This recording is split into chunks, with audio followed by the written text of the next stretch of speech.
When Judge Elijah Monroe, a respected black judge, is wrongfully detained during a routine traffic stop, the encounter exposes the deep-seated racism in America. Despite his calm demeanor and clear credentials, Elijah faces humiliation, suspicion, and systemic prejudice at the hands of an arrogant officer determined to assert control.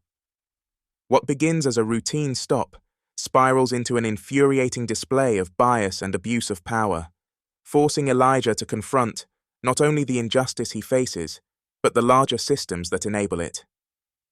His story becomes a fight for dignity, truth, and accountability in a world reluctant to change. The mid-morning sun spilled golden streaks onto the cracked pavement outside Thompson's Diner.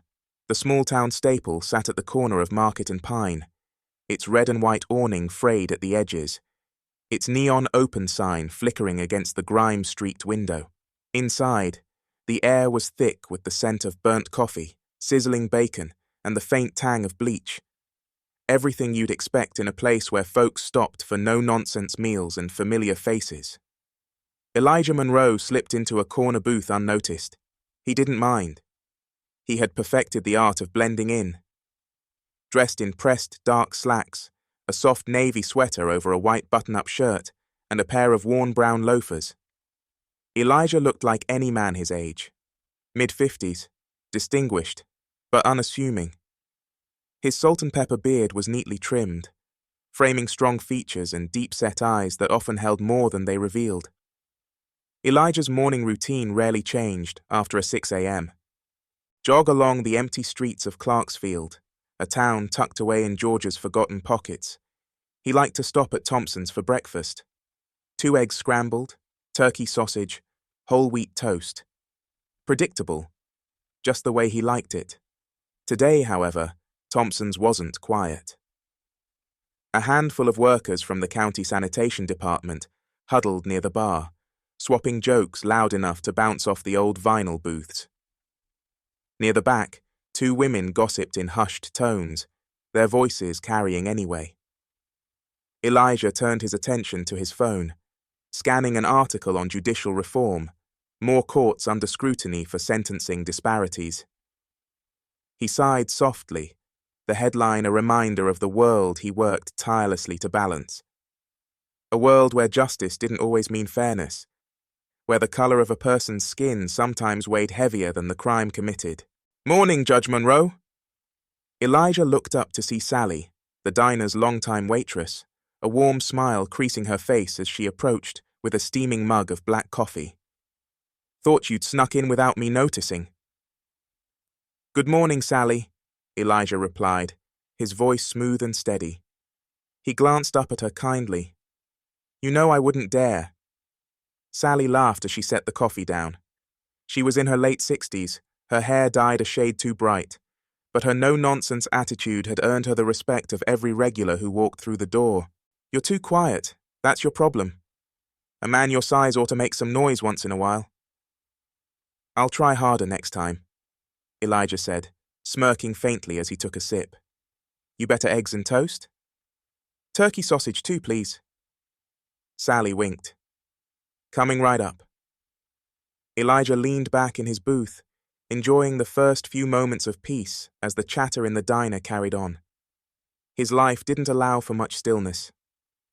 As chief judge of the Clarksfield County Circuit Court, Elijah Monroe held one of the most powerful positions in the state's judicial system. With 25 years on the bench, he had earned a reputation for fairness and wisdom, though his rulings had made him more than a few enemies in powerful places. But here, in Thompson's Diner, none of that mattered. No black robes, no courtroom decorum, just another man looking to enjoy his breakfast. And truth be told, that was how Elijah liked it. He never cared for the grandiosity that accompanied his position, never cared to remind people who he was or what he'd accomplished. It wasn't humility so much as exhaustion. The world didn't need more reminders of titles. It needed reminders of humanity. From the corner of his eye, Elijah noticed 3 young men enter the diner, their sneakers squeaking against the tile floor. They looked to be in their early 20s, dressed in jeans and oversized hoodies. One of them, tall, wiry, with dreadlocks pulled into a loose ponytail, caught Elijah's eye. For a split second, the young man hesitated, recognition flickering across his face before disappearing. Elijah gave a small nod. He didn't know the boy's name, but he knew his face. The young man had been in his courtroom 6 months ago, charged with trespassing and vandalism. Elijah had gone against the district attorney's recommendation, issuing community service and probation instead of jail time. "Your Honor," the young man murmured, dipping his head slightly as they passed Elijah's booth. Elijah's lips curled faintly in acknowledgement.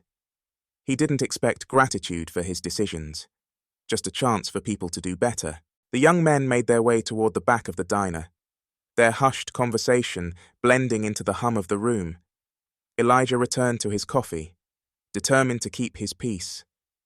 But moments later, the sharp clink of dishes and a raised voice pulled his attention back up. "What do you think you're doing?" The voice came from the bar.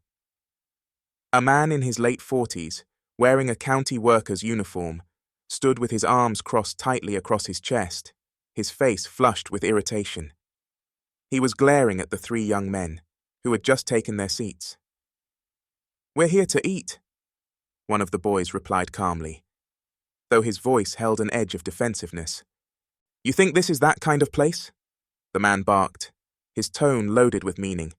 "Take a look around. You're not welcome here." Elijah's jaw tightened, his fingers curling around the mug as he observed the exchange. The other patrons had grown quiet, their gazes flickering nervously toward the bar. Sally stood frozen, the plate of Elijah's breakfast halfway to his table. "Harold, stop that," she snapped, her voice sharp as a whip. "This ain't your business."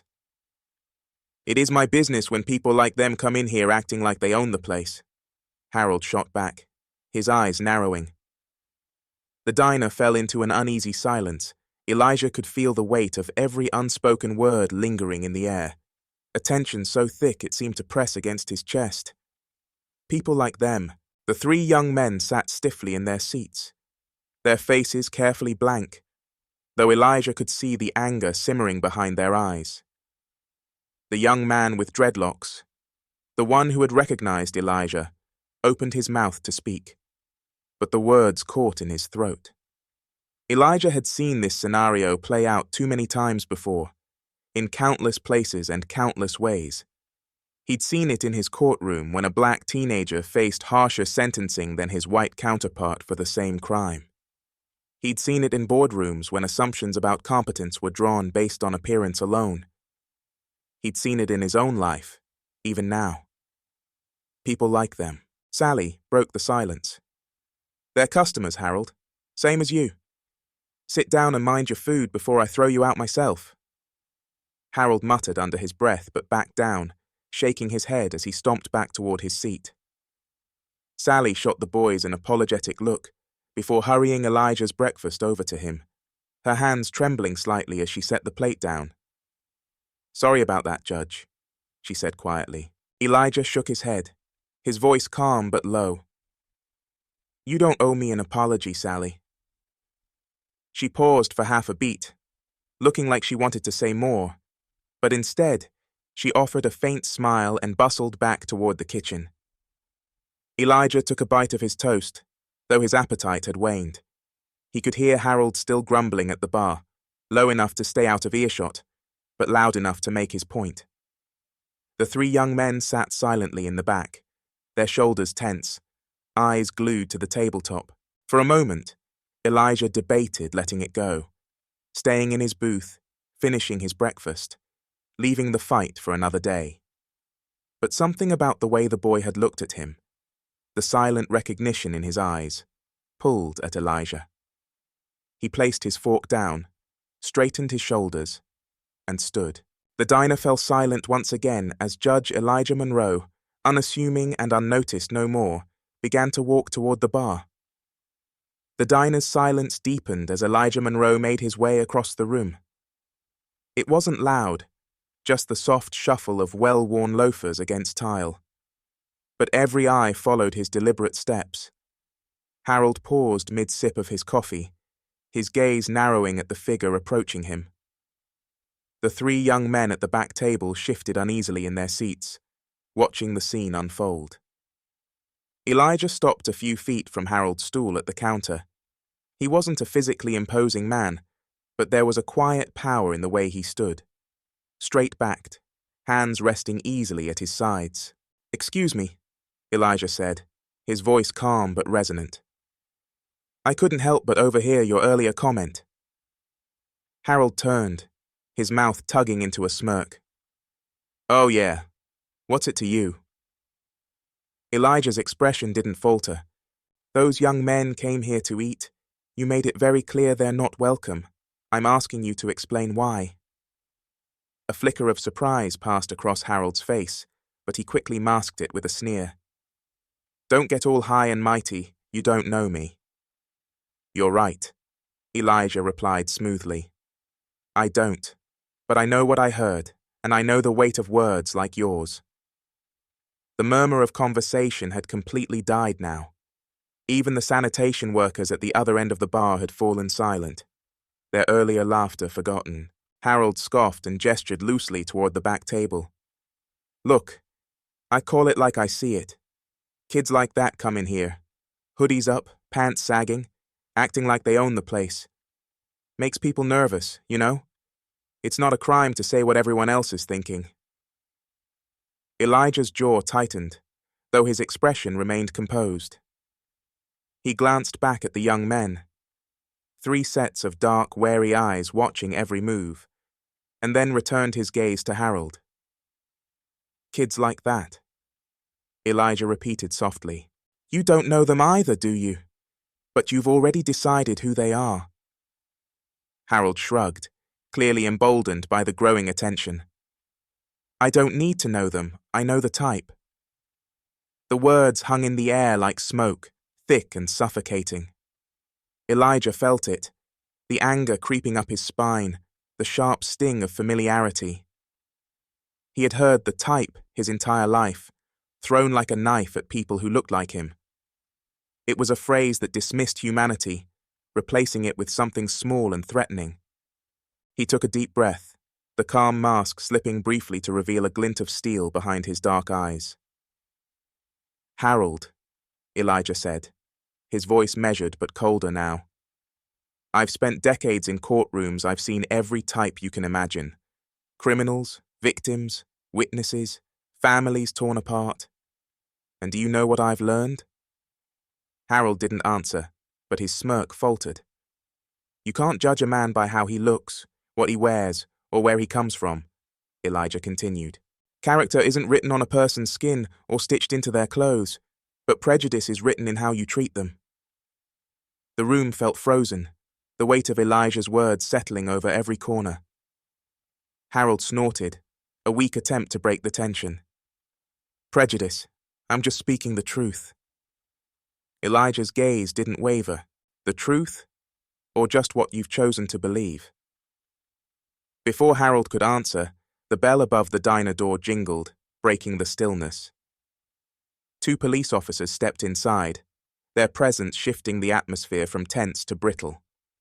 The taller of the two, Officer Frank Sullivan, surveyed the room with practiced detachment, his pale blue eyes settling on the table of young men in the back. "Well, well," Sullivan said, his voice a drawl edged with authority. "I got a call about some disturbance over here. What's going on?" Elijah turned slightly, already anticipating where this was going. Harold gestured toward the young men with a smug grin. "I told you these kids were trouble. I didn't want to wait for them to start anything." The young man with dreadlocks tensed visibly in his seat. "We didn't do anything." Officer Sullivan's partner, a younger officer with a buzz cut, rested a hand on his holstered taser as he stepped toward the table. "Let's keep it down, boys. You mind standing up?" "They haven't broken any laws," Elijah interjected, his voice clear. Both officers paused, their attention shifting to him. Sullivan frowned, clearly sizing Elijah up for the first time. "Who are you exactly?" Elijah met his gaze steadily. Elijah Monroe. The name meant nothing to them. He could tell Sullivan's dismissive tone confirmed it. Well, Mr. Monroe, we're just doing our jobs here. These boys look like they're up to something, and we're going to make sure everything's in order. They're having breakfast, Elijah replied, his voice cooling. Sitting quietly, I'd say the only disturbance here is your presence. Is that so? Sullivan's tone hardened. Why don't you let us handle it? The second officer moved closer to the young men. IDs, all of you now. One of the boys, smaller than the others, stammered nervously. We didn't bring them. We just came to eat. The young man with dreadlocks shook his head and muttered, This is bull. Enough, Sullivan snapped, his hand hovering near his radio. I suggest you cooperate unless you want this to get worse. Elijah took a step forward, placing himself between the officers and the table. The room seemed to shrink, all focus drawn to the man who now stood as a shield. That won't be necessary, Elijah said firmly. You're harassing them based on assumptions they haven't done anything wrong. Sullivan's gaze darkened. You interfering with police work, sir? No, I'm reminding you of their rights, Elijah replied, unflinching. You're treating them like criminals, but there's no cause. Sullivan sneered. And who are you to tell us how to do our jobs? Elijah straightened, his full height adding to his calm authority. Chief Judge Elijah Monroe, Clarksfield County Circuit Court. The diner seemed to inhale sharply. Sullivan's face froze, confusion and realization flickering in his eyes. The younger officer faltered, his hand dropping from his belt. Harold's mouth fell open slightly, his earlier bravado evaporating. You're a judge? Sullivan finally asked, though his tone still carried an edge of disbelief. I am, Elijah confirmed, his voice cutting clean through the moment. And I suggest you let these young men finish their meal in peace. Sullivan's mouth opened and closed, his face reddening. He shifted uncomfortably on his feet, clearly weighing his next move. Fine, he muttered at last, jerking his head toward the door. We're leaving. The younger officer followed suit, though his expression remained sheepish. Sullivan shot one last glare at Elijah before storming out, the bell above the door jingling angrily in his wake. For a moment, the diner remained silent. Then slowly, the tension began to dissolve. Elijah turned to the young men, his voice softening. You're all right now, go ahead and eat. The young man with dreadlocks nodded, his voice barely above a whisper. Thank you, sir. Elijah inclined his head slightly before turning back toward his booth. As he passed Harold, the man stared down at his coffee, silent and small. Elijah said nothing, though a quiet storm still raged behind his calm exterior. When he finally sat down, his breakfast was cold. Sally approached hesitantly, refilling his coffee with a shaky hand. Judge Monroe, she murmured. I'm sorry about all that. Elijah looked up at her, his gaze soft but steady. You have nothing to apologize for, Sally. She nodded quickly, her lips pressed tight. Elijah picked up his fork, though he found no appetite. His mind replayed the scene, the familiar ache settling deep in his chest. It never changed. People like Harold. Officers like Sullivan. The assumptions, the fear, the anger. No matter how far he'd come, no matter the power of his title, some people only saw the type. As Elijah set his fork down, he glanced out the window beyond the diner. The streets of Clarksfield stretched under the late morning sun, quiet, indifferent, waiting for what would come next. So was Elijah. The rest of the day moved like a slow current, but the unease from the diner followed Elijah like a shadow. Even hours later, as he sat behind his imposing mahogany desk in his chambers, the confrontation replayed in his mind. The smirks, the assumptions. The officer's dismissal of his identity until it became convenient to back down. His assistant, Janine, a sharp and no-nonsense woman in her 40s, knocked softly before stepping inside. "Judge Monroe, your 4:30 meeting with the district attorney's office is about to start." Elijah looked up from the notes he'd been scribbling, his face a carefully neutral mask. "Thank you, Janine. I'll be right there." Janine hesitated, her brows pinching together. "You seem distracted. Is everything all right?" Elijah offered her a small, measured smile. "Just thinking, nothing to worry about." She lingered for a moment longer, but nodded and closed the door behind her. Elijah leaned back in his chair, exhaling a slow breath. He wasn't distracted. He was furious. Not the kind of hot rage that explodes and burns out, but the cold, simmering kind that sits heavy in your gut. After all these years, it still happened. The color of his skin could erase decades of hard-earned respect, replacing it with assumptions of guilt, of the type. He had spent his career navigating a system built to deny him, built to deny people like the boys in the diner, and now, with every passing moment, it was becoming harder to hold his tongue. Later that evening, Elijah drove toward his home in a quiet neighborhood on the edge of town. The sky had faded to muted hues of lavender and deep blue as streetlights blinked to life. His mind was elsewhere, replaying plans for an upcoming ruling, until he noticed the flashing blue and red lights in his rearview mirror. A tightness gripped his chest. He flicked his blinker, pulling his car to the shoulder. He sat still, his hands resting calmly on the steering wheel. This was not new, not unexpected, yet it never felt less insulting. A flashlight beam bounced through the window, and a voice barked behind the glare. "Roll down the window license and registration." Elijah complied, moving deliberately. "Officer, is there a reason I'm being pulled over?" he asked, his voice even. "Your taillight's out," came the gruff response. Elijah's brows furrowed. He knew for a fact his taillights were fine. "That's strange. I check my vehicle regularly." The flashlight dropped slightly, revealing the officer's face.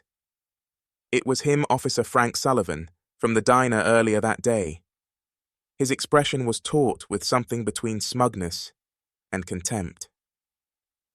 "You again," Elijah said, his voice sharp but controlled. Sullivan smirked faintly. "Small town, Judge Monroe, imagine that." Another patrol car pulled up behind Sullivan's, and a second officer stepped out, one Elijah didn't recognize. This was escalating.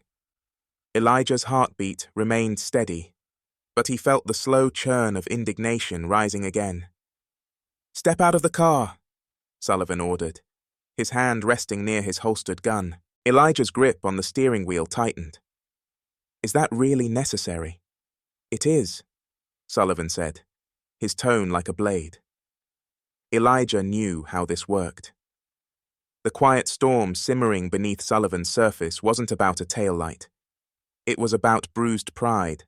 The diner encounter had exposed him, stripped away the comfortable armor of his authority. Now Sullivan was reaching for any excuse to assert his dominance. Elijah complied, his movements deliberate as he stepped onto the roadside gravel. The night air was cool against his face, but his skin prickled under the weight of Sullivan's gaze. "Hands on the hood," Sullivan said, circling him like a predator. Elijah didn't move. "Officer Sullivan, I hope you realize how far you're stepping out of line. My rights are clear, and I will not—" "Now," Sullivan snapped, closing the gap between them. The second officer looked uneasy, glancing between Sullivan and Elijah. "Frank, we don't need to—" "Quiet, rookie." Elijah turned his gaze toward Sullivan, calm but sharp. "This is harassment, officer. You're making a mistake." Sullivan's eyes darkened. "A mistake? You don't get to tell me what mistakes look like. I'm the law here." There it is. The unspoken truth slipped into plain sight. Sullivan didn't care that Elijah was a judge. He only saw a man who challenged him, who didn't know his place. Sullivan took a step closer, his voice dropping to a low, dangerous whisper. Men like you think you're untouchable, huh? Think you can talk your way out of anything? Well, not this time.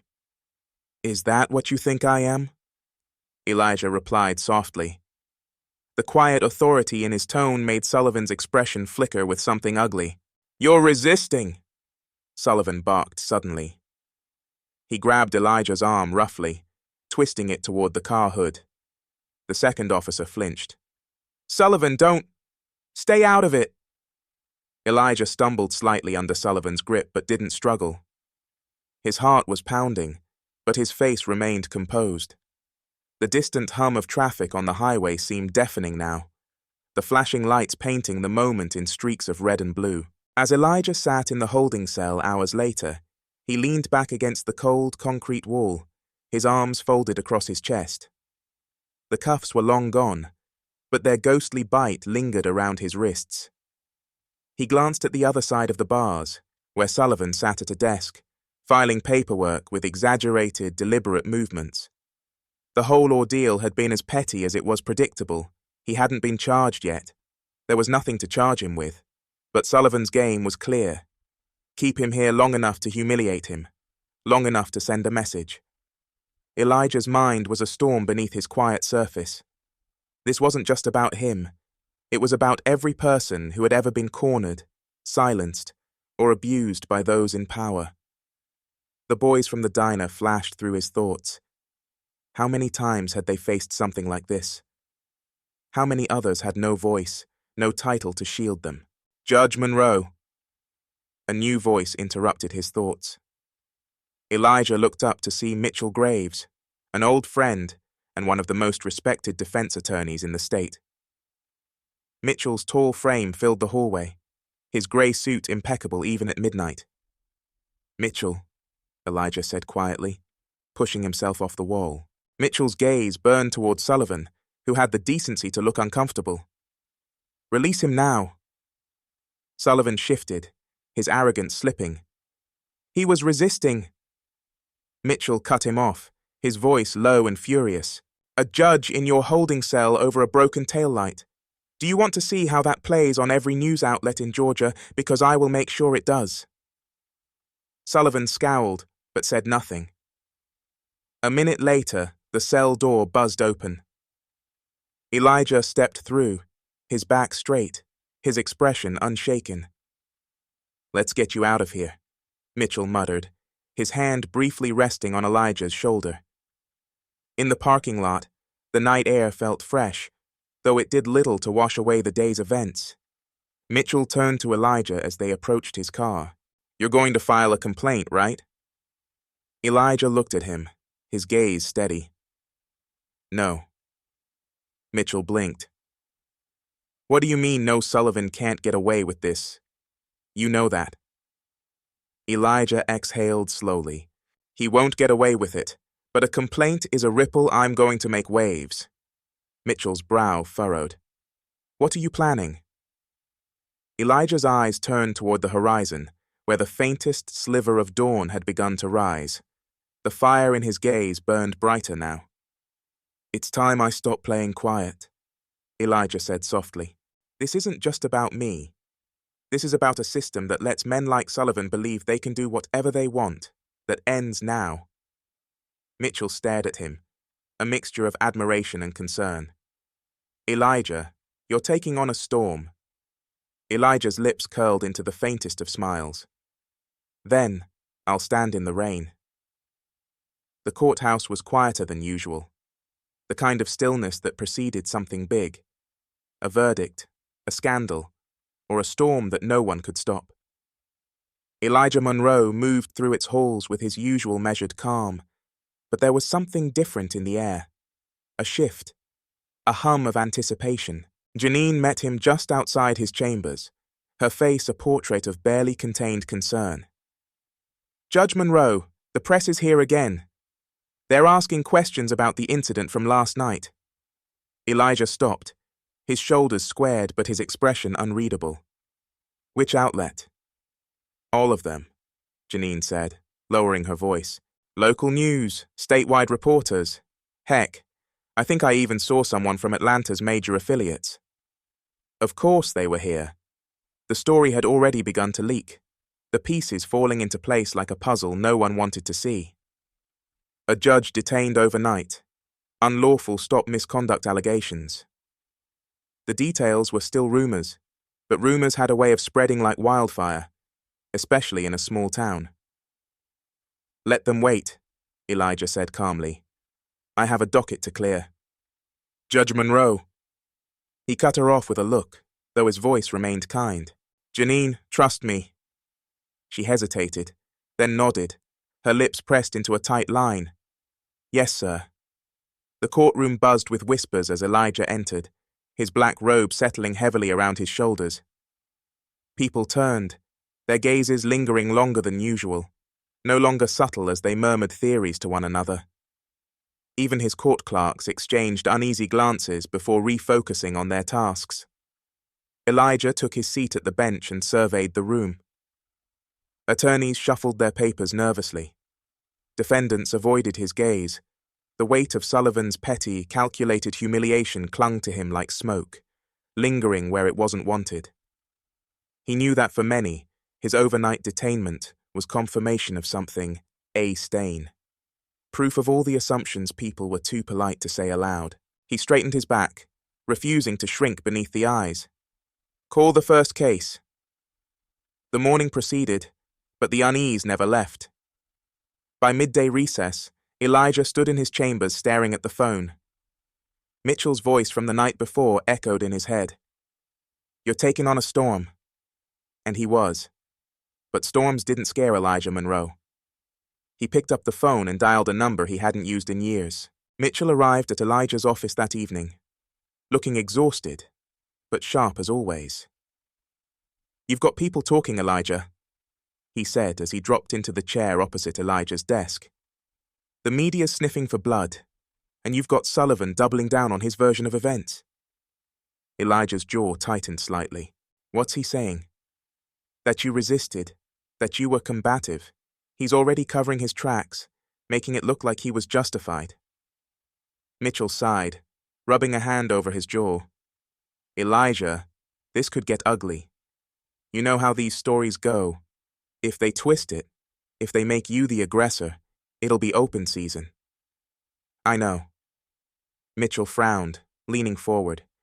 So what's the plan? You called me for a reason. Elijah looked out the window at the city below, the courthouse looming dark and imposing against the fading light. It's time to go public. Mitchell blinked. Public, Elijah? Are you sure once you open that door there's no closing it? I'm sure. Elijah turned back to face him. This isn't just about me. What Sullivan did is part of a much bigger problem, a problem people are tired of pretending doesn't exist. Mitchell studied him for a moment, then sighed, leaning back in his chair. If we're going public, we need evidence, witnesses, people willing to speak up. I have both, Elijah said simply. Mitchell raised a brow. You do? I've been collecting accounts of Sullivan's misconduct for months, Elijah replied. There are patterns, consistent overreach, harassment, targeting young black men specifically. People have been too afraid to come forward. But after last night, some of them called me. They're ready to talk. Mitchell's eyes narrowed with understanding. You've been planning this? Elijah gave a faint nod. I've known about him for a while. What happened to me was the spark, but the fire has been there all along. It's time to shine a light on it. The next day, the town erupted. Elijah Monroe's press conference was held in the shadow of the Clarksfield courthouse. Cameras pointed at the steps, as if they might catch history unfolding. Reporters jostled for position, their microphones and recorders outstretched. Elijah stood at the podium, his black suit immaculate, his expression calm but firm. Mitchell stood just behind him, his presence a silent reassurance. Good afternoon, Elijah began, his deep voice carrying through the quiet crowd. My name is Judge Elijah Monroe, and I'm here today not just as a judge, but as a man who has spent his life working within a system that, far too often, fails the people it is supposed to protect. A murmur rolled through the crowd as camera shutters clicked furiously. Elijah continued, unshaken. 2 nights ago, I was stopped and detained without cause. The officer who pulled me over acted on bias, not evidence, and when I spoke up to defend my rights, I was treated as a criminal. He paused, letting the words settle. But this isn't just about what happened to me, Elijah said, his voice rising with quiet intensity. This is about a pattern of behavior. It's about a system that allows certain people to wield power unchecked, to profile and humiliate others because of the color of their skin or where they come from. This cannot stand. The crowd was silent now, holding its collective breath. I will not be silent. Not this time. I have spent my life believing that the law can be a tool for justice, but only if we hold those who abuse it accountable. Elijah looked directly into the cameras, as though speaking to every viewer at home. To those who have been mistreated, who have been silenced, you are not alone. Your voices matter, your lives matter, and I will fight to ensure you are heard. Questions exploded from the crowd as Elijah stepped back from the podium, but Mitchell was already moving to escort him inside. That was a hell of a speech, Mitchell muttered as they passed through the courthouse doors. It wasn't a speech, Elijah replied. It was a promise. The fallout was immediate. News outlets ran the story on repeat.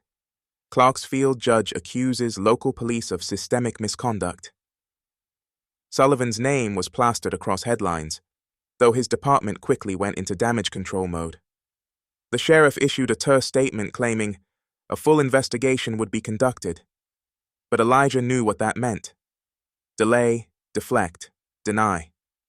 But what they hadn't counted on was the people. By evening, a crowd had gathered outside the police station. Protesters carried signs that read, "Justice for all and end profiling." Now local activists took to social media, amplifying Elijah's story alongside others who came forward with their own accounts of mistreatment. At home, Elijah sat on his couch, his laptop open as he scrolled through messages pouring in. Some were hateful, another race-baiter crying wolf. Others were grateful, hopeful. "Thank you for speaking up. My son went through the same thing." His phone buzzed, and Mitchell's name lit up the screen. "Have you seen the news?" Mitchell's voice crackled through the line, breathless. Sullivan suspended the mayor's calling for an independent review of the entire department. Elijah closed his eyes briefly, his chest rising with a slow breath. "It's a start." "More than a start, Elijah," Mitchell said. "You've struck a nerve. This is going to get bigger." Elijah opened his eyes, his gaze steady as he looked out the window, where the lights of the town twinkled against the darkness. "Then we'll see how strong their foundations are." Mitchell was silent for a beat before asking, "And what about Sullivan?" Elijah's voice was firm. "He'll answer for what he's done." The fight was just beginning, but Elijah Monroe was ready. The courthouse steps were bathed in grey light as a cold drizzle fell from the sky, turning the crowd's murmurs into a low hum beneath the sound of raindrops. Reporters lined the walkway, their cameras focused on the entrance as Elijah Monroe climbed the steps, flanked by Mitchell and Janine. "It's a circus out here," Mitchell muttered, adjusting the umbrella he held over them. "The department must have tipped off every news outlet." "They're hoping to turn this into a spectacle," Elijah replied, his voice calm. "Let's give them one they won't forget." At the top of the steps, Elijah paused. For the first time, the familiar building, his courthouse, felt foreign, its walls heavy with the weight of the fight he'd brought to its doors. "Ready?" Mitchell asked. Elijah's answer was firm. "I've been ready." Inside, the courtroom buzzed with nervous tension as people filed in. Journalists, community leaders, off-duty officers. The gallery was packed, with even more standing along the back wall. At the front of the room sat Officer Sullivan, his uniform crisp and his posture rigid. Beside him sat his attorney, a sharp-faced man whose reputation for aggressive tactics preceded him. The room stilled as Elijah entered, every eye turning toward him. He didn't flinch beneath their gaze. He had faced rooms like this before, courtrooms where justice was on trial as much as the people within it. But today felt different. Today, he was the one in the spotlight. Sullivan's eyes flicked toward Elijah, and for the first time, Elijah saw something more than arrogance in his gaze. He saw fear. It was faint, well hidden behind the facade of authority, but it was there. Good, Elijah thought. He should be afraid. "Let's proceed," Judge Herrera said, her voice cutting through the quiet. She was a formidable woman, with a no-nonsense demeanor that Elijah had always respected today. He was grateful for her presence. Mitchell rose to his feet, his expression sharp and focused. "Your Honor, we are here today to address a disturbing pattern of harassment and misconduct at the hands of Officer Frank Sullivan, actions which culminated in the unlawful detention of my client, Judge Elijah Monroe." Sullivan's attorney shot to his feet. "Objection, Your Honor. These are baseless accusations meant to undermine my client's character." "Overruled," Judge Herrera said coolly. "Mr. Graves, proceed." Mitchell nodded, his voice cutting like a blade.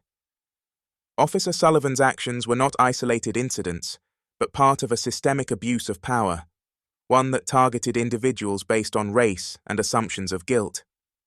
We have witnesses ready to testify, evidence to present, and a clear pattern that cannot be ignored." He turned to face Sullivan. "And it starts with you." Sullivan sat stone-faced as the first witness took the stand. A young man Elijah recognized from the diner. His voice trembled at first, but Mitchell's calm presence steadied him. "Tell the court what happened to you," Mitchell prompted. The young man swallowed hard, his hands gripping the edge of the chair. "It was last summer I was walking home from work when Officer Sullivan stopped me. He said I looked suspicious. I wasn't doing anything wrong, but he searched my bag anyway. He wouldn't let me leave until I emptied my pockets on the hood of his car." "Did Officer Sullivan explain why you were stopped?" "No. He just kept saying I fit the description of someone they were looking for. I told him I had just gotten off work, but he didn't care." "Thank you," Mitchell said, his tone steady. "No further questions." Sullivan's attorney stepped forward, his expression predatory. "Tell me, son, what were you wearing that night?" The young man frowned. "A hoodie and jeans." The attorney smirked faintly. "And wouldn't you say that matches the description of a lot of people out there?" Mitchell shot to his feet. "Objection relevant?" "Sustained," Judge Herrera said, her tone sharp. The young man left the stand, his shoulders squared but his expression weary. He exchanged a brief glance with Elijah as he passed, gratitude mixed with shame that he even had to be here. Over the next hour, the testimony painted a damning picture. A small business owner. A teenager stopped on his bike. A father detained outside his own home. Each story was a thread, and together they wove a pattern that couldn't be denied. Sullivan, the untouchable officer, had left a trail of victims in his wake. Finally, Mitchell turned to Elijah. "Your Honor, I'd like to call Judge Elijah Monroe to the stand." The courtroom shifted as Elijah rose to his feet. For the first time in years, he found himself on the other side of the bench. He knew the risks, the scrutiny, the attempts to discredit him. But this was his stand, and he would take it. "Judge Monroe," Mitchell began, "can you describe the events of 2 nights ago?" Elijah met Mitchell's gaze and then turned toward the room, his voice clear and unwavering. "I was driving home when I was stopped by Officer Sullivan. He claimed my taillight was out, which I knew was untrue. Despite my compliance, he escalated the situation and detained me without cause." "Why do you believe you were targeted?" Elijah's gaze swept across the room, lingering on Sullivan for a beat. Because I was a black man driving a nice car in the wrong part of town. A ripple moved through the crowd, but Elijah didn't waver. Did you resist, as Officer Sullivan claims? I did not, Elijah said firmly. I spoke up for myself, and I reminded Officer Sullivan of my rights. That was enough for him to decide I was a problem. Mitchell nodded, his voice low but powerful. And what message does this send, Judge Monroe? Elijah looked toward the gallery, his voice rising. It tells people like me that no matter how hard we work, no matter what we achieve, we are still seen as less than it tells our children that their lives are subject to someone else's assumptions. And it tells officers like Sullivan that they can act without consequences. Sullivan's attorney stood abruptly, his face red. Objection, Your Honor. This is grandstanding. Judge Herrera raised a hand. Overruled. Continue, Judge Monroe. Elijah leaned slightly forward, his tone sharp, but I refuse to accept that I refuse to let this go. Unanswered. Officer Sullivan's actions were not the actions of someone protecting his community. They were the actions of someone who believes himself above the law. And today, we prove he is not. When Elijah stepped down, the courtroom hummed with a new energy, a quiet storm. Sullivan shifted uneasily in his seat, his mask of confidence beginning to crack. The final blow came when Mitchell presented body cam footage obtained through subpoena, footage Sullivan had claimed didn't exist. The video showed Sullivan's interaction with Elijah, grainy but clear. His aggressive tone, the unnecessary force, and most damning of all, his whispered words. Men like you think you're untouchable. The courtroom erupted. As the gavel slammed down to restore order, Elijah watched Sullivan from across the room. The officer's face had gone pale, his attorney whispering furiously in his ear. The weight of the confrontation settled over the room as Elijah returned to his seat. Mitchell leaned in, his voice low. You just tore the roof off, Elijah. He's done. But Elijah wasn't celebrating.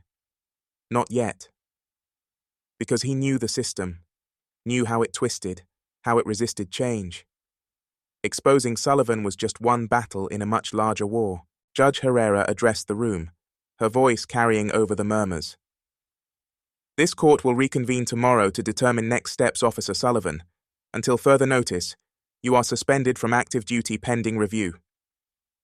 The decision wasn't final, but it was a start. Elijah rose, the eyes of the gallery following him as he walked to the back of the room. The storm wasn't over, not yet, but Sullivan's armor had cracked, and the first light had broken through. As Elijah stepped into the hallway, Mitchell turned to him. You did it. Elijah shook his head faintly. No, we started it. And as he pushed open the courthouse doors, the crowd outside roared. The air in the police department's community meeting hall was thick with tension. Rows of metal chairs filled the room, occupied by concerned residents, reporters with their cameras at the ready, and an uneasy cluster of local officials. The evening was meant to be an open forum, arranged hastily after days of mounting protests and media pressure. It was billed as a chance for the Clarksfield Police Department to address community concerns. In reality, it was damage control. Elijah Monroe knew exactly why he was here. Not to ask for answers. He knew the truth. He was here to deliver it. At the front of the room, Officer Sullivan sat with an unearned sense of composure, his blue uniform crisp, his polished badge glinting under the fluorescent lights. Beside him, Chief Perkins, an older man whose silence had enabled years of quiet abuse, tapped his fingers nervously against the table. Elijah, Mitchell whispered, standing beside him as they waited at the back of the room. You sure about this? Sullivan's going to fight back hard. He'll throw everything he has to discredit you. Elijah adjusted the cuff of his shirt and exhaled slowly, his calm unshakable. Let him. The truth doesn't need armor. Mitchell nodded reluctantly. Then let's finish this. The meeting started with an uncomfortable stiffness, Chief Perkins cleared his throat and stumbled through a hollow speech about trust, partnership, and working towards solutions. Murmurs rippled through the crowd. No one believed a word of it. The room's collective frustration was palpable, a coiled spring waiting for release. And now, we open the floor to questions, Perkins announced, trying to sound confident. Let's keep this civil. The words had barely left his mouth when hands shot into the air. The first few questions came from nervous community members, asking about vague reforms and promises of oversight. Perkins answered with polished, empty platitudes. Then Elijah rose from his seat. The room quieted. The murmurs stopped. Every eye turned toward him as he stepped to the aisle and walked calmly to the front. Sullivan's smirk faltered as Elijah approached, his tall figure cutting through the tension like a blade. Judge Monroe, Perkins said, his voice betraying his unease. I didn't realize you'd be attending. I wouldn't miss it, Elijah replied, his tone cold but polite. He turned to face the crowd, the cameras, and finally, Officer Sullivan. I have a question for Officer Sullivan. Sullivan's jaw tightened. Go ahead. Elijah stepped closer, unshaken by the daggers Sullivan's eyes were throwing. You've been with this department for years, haven't you? Officer Sullivan, highly decorated, respected.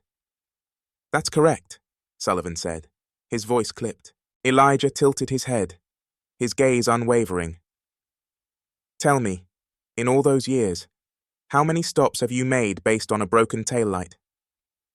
Sullivan frowned, caught off guard. I don't know plenty, I suppose.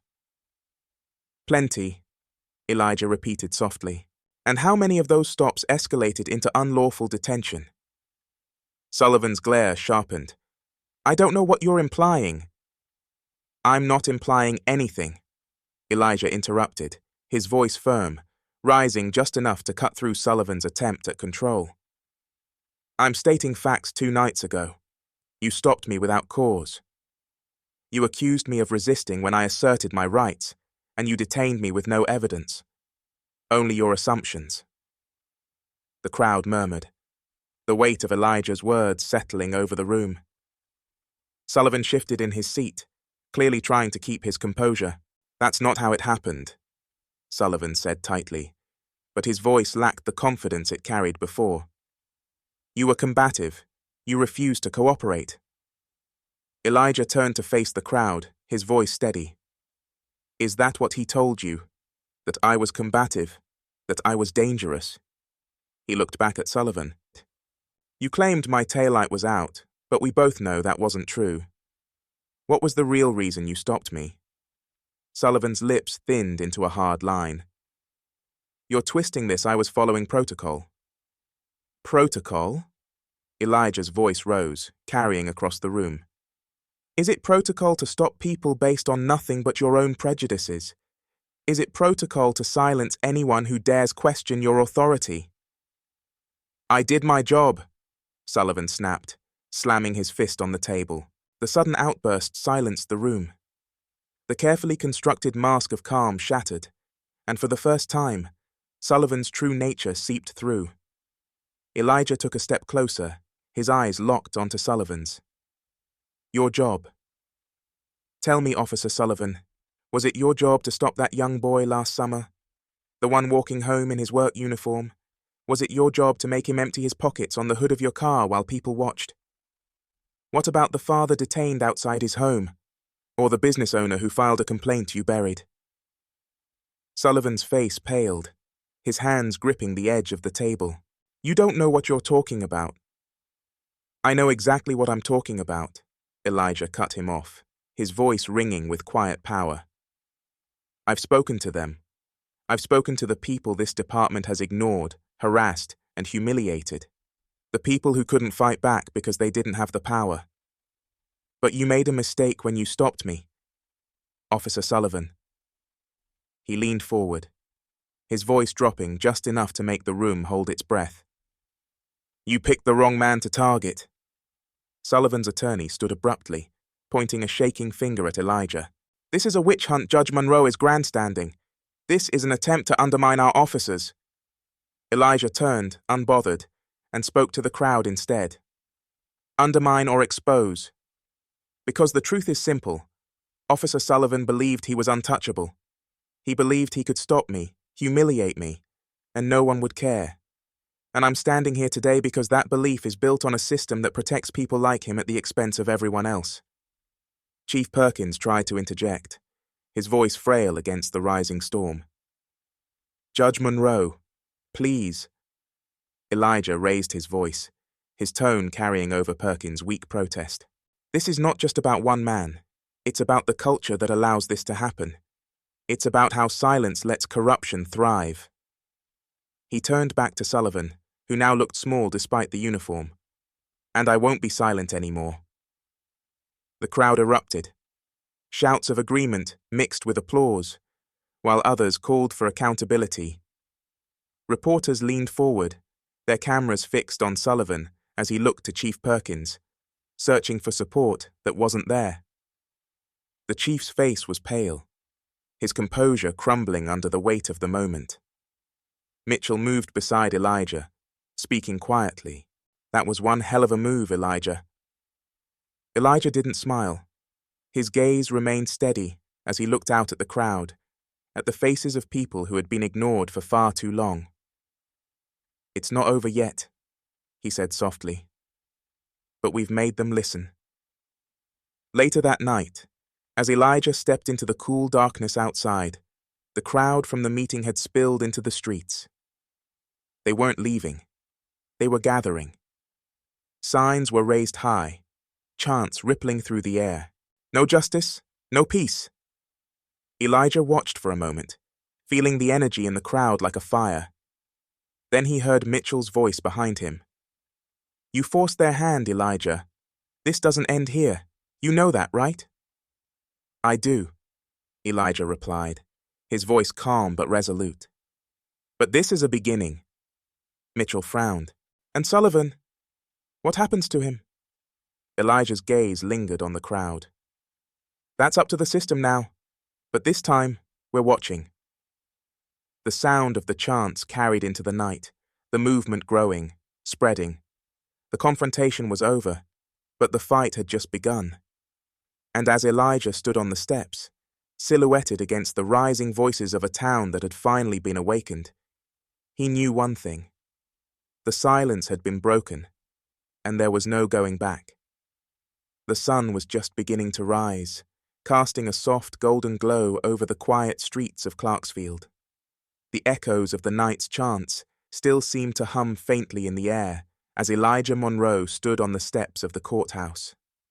The crowd had dispersed hours ago, but the energy remained, like embers smoldering, waiting to ignite once again. Beside him, Mitchell handed over a steaming cup of coffee. They're not going to forget last night anytime soon.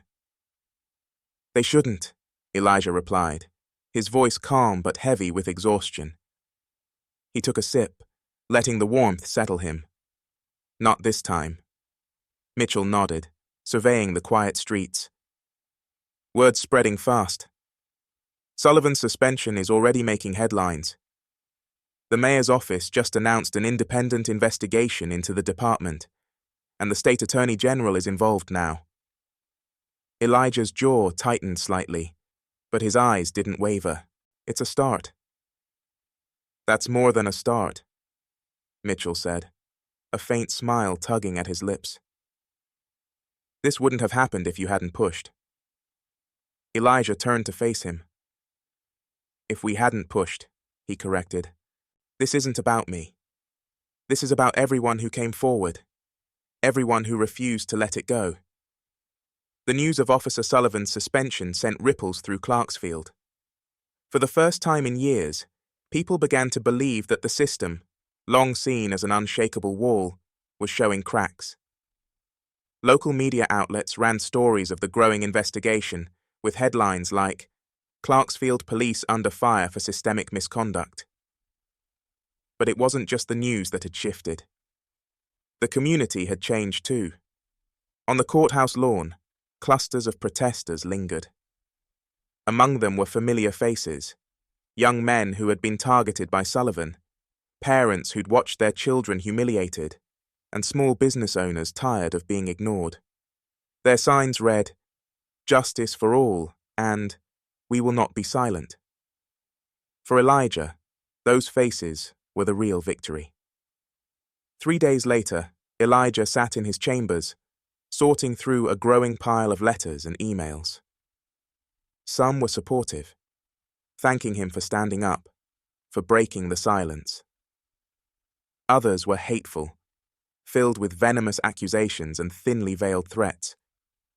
He kept those in a separate folder. He didn't need the reminders, but he refused to look away from the reality of what he had taken on. "Busy?"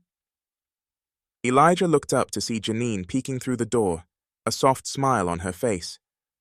"Come in," he said, leaning back in his chair. She stepped inside, holding a thick envelope. "This just came in, thought you'd want to see it." "What is it?"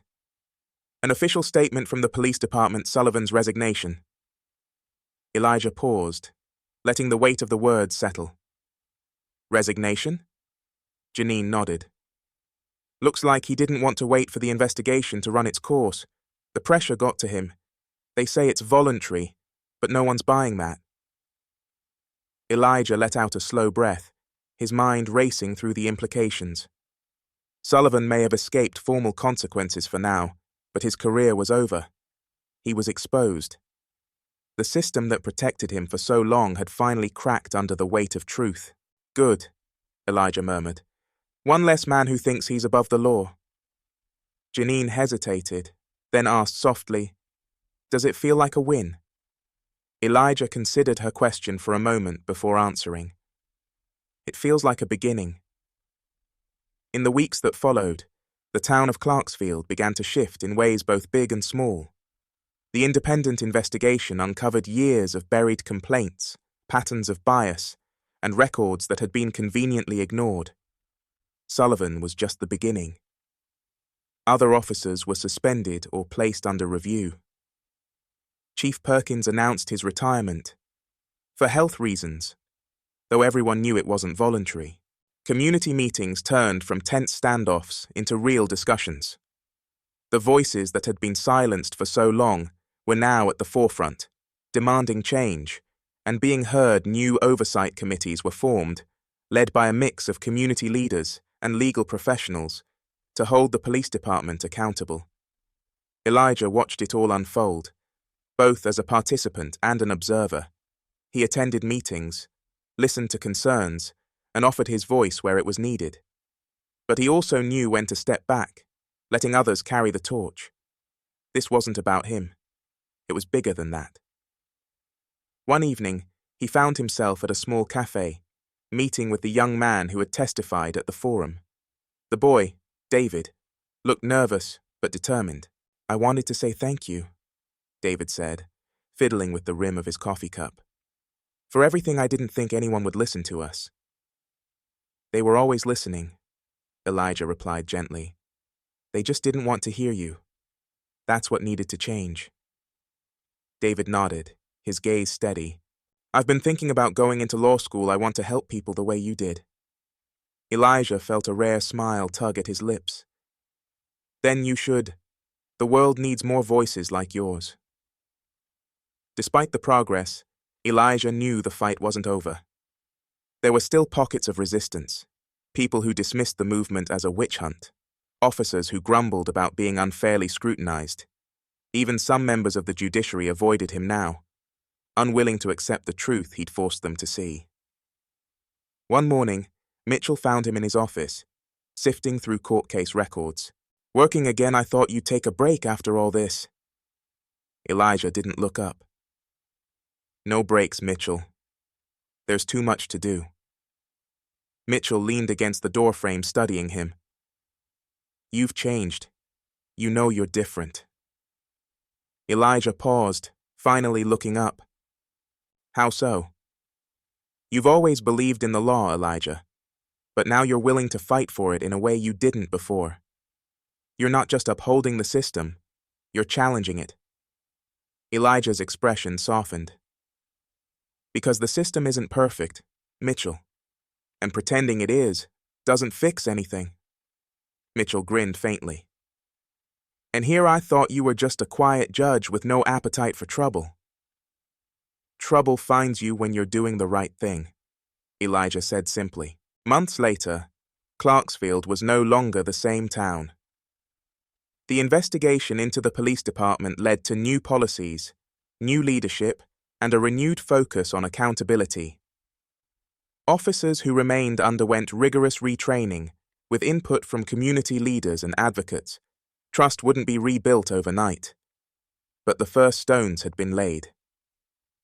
Elijah stood on the courthouse steps once again, this time overlooking a peaceful crowd.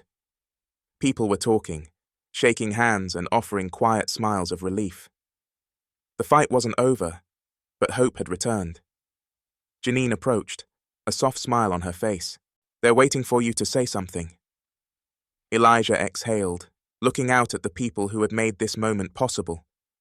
He stepped forward, raising his voice so everyone could hear. This town has seen its darkest truths laid bare, Elijah began. But it's also seen something far more powerful.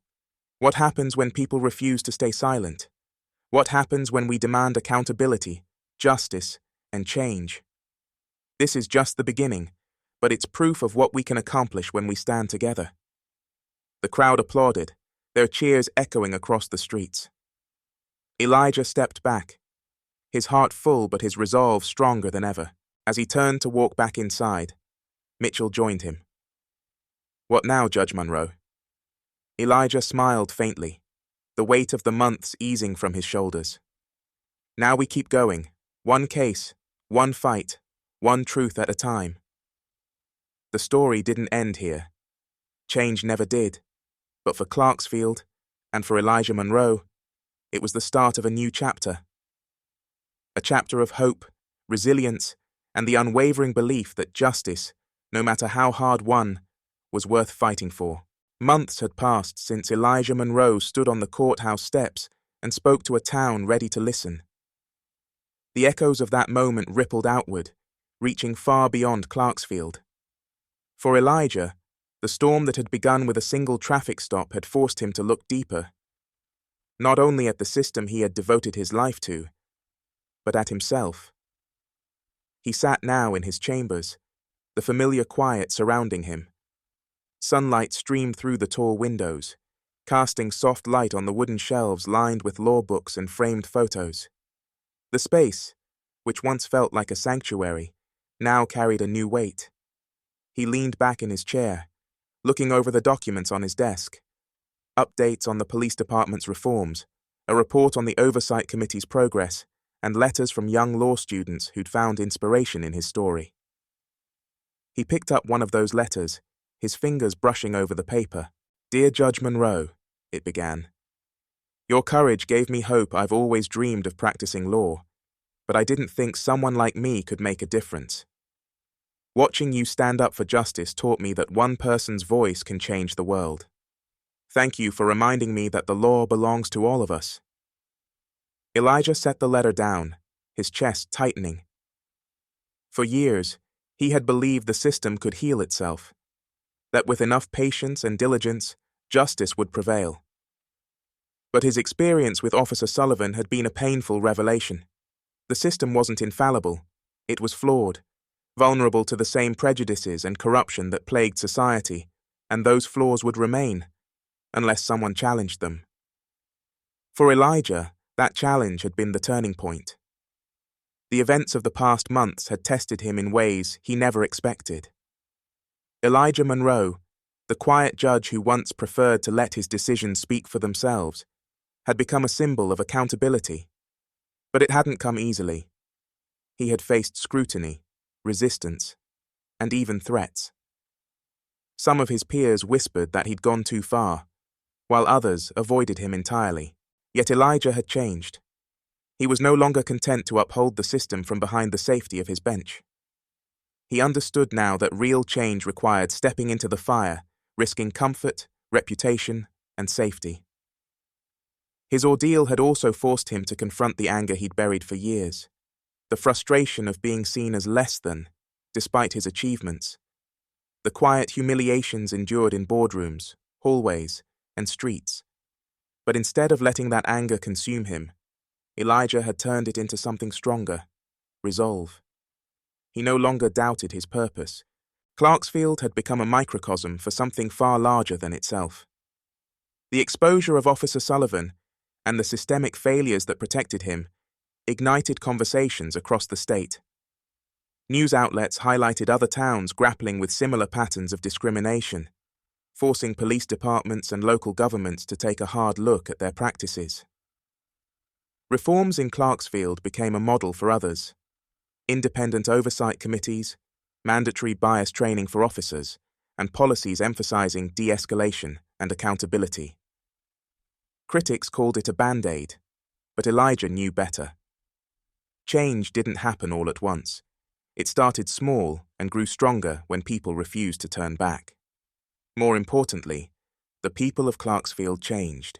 Those who had once suffered in silence found their voices. Small business owners who had been targeted spoke up. Young men like David found the courage to demand better, and families came together to hold their leaders accountable. The protests hadn't just been noise, they'd been a reckoning, a call to action that refused to fade. One evening, Elijah stood at a local community center, addressing a room full of law students and young activists. Their faces were alight with determination, eager to listen and learn. "The law isn't perfect," Elijah began, his voice calm but commanding. "It's a reflection of the people who enforce it, uphold it, and challenge it. If we want justice to be real, we have to be willing to fight for it, not just in the courtrooms, but in our communities, our classrooms, and our hearts." A young woman raised her hand. "How do you keep going, Judge Monroe, when it feels like the system is too broken to fix?" Elijah smiled faintly. "You remember that progress is possible, even when it's slow. Change doesn't happen because of one person or one moment. It happens when we refuse to give up, when we refuse to stay silent. Every step forward matters, no matter how small." Another voice chimed in. "What about the people who resist, who refuse to change?" Elijah's expression turned somber. "There will always be resistance to progress. Fear makes people cling to the familiar, even when it's broken, but that doesn't mean we stop. Sometimes, the hardest battles are the ones most worth fighting." As he looked out at the crowd, he saw reflections of himself in their eyes: doubt, hope, anger, and an unshakable desire to make a difference. The next generation was ready to pick up the torch. Weeks turned into months, and the storm of attention eventually began to fade. But the changes in Clarksfield remained. New leaders emerged, reforms took hold, and Elijah Monroe's name became synonymous with the fight for accountability. For Elijah, the work didn't stop. He returned to his bench with a sharper sense of purpose, taking every case as an opportunity to ensure justice wasn't just a word, but a promise. He spoke at schools, mentored young lawyers, and lent his voice to initiatives aimed at reforming broken systems. One afternoon, as he sat in his chambers, he received a visit from David, the young man who had once testified at the public forum. "I got in," David said, holding up a letter. "Law school." Elijah's face broke into a smile. "Congratulations, David. You earned it." David hesitated before speaking again. "I just want to make sure I do it right. I want to fight for people who don't have a voice." "You will," Elijah replied firmly. "Just remember, justice isn't about winning. It's about doing what's right, even when it's hard." David nodded, his confidence growing. "Thank you, Judge Monroe, for everything." As David left, Elijah sat back in his chair, feeling a deep sense of fulfillment. The fight wasn't over. It would never truly be over. But moments like these reminded him why he kept going. Elijah's story wasn't just his own. It belonged to everyone who had ever been underestimated, silenced, or ignored. It was a reminder of the power of resilience, and the importance of standing firm, even when the odds felt insurmountable. His fight exposed a truth that many already knew, but too few acknowledged. The system wasn't broken by accident. It was upheld by silence, complacency, and fear.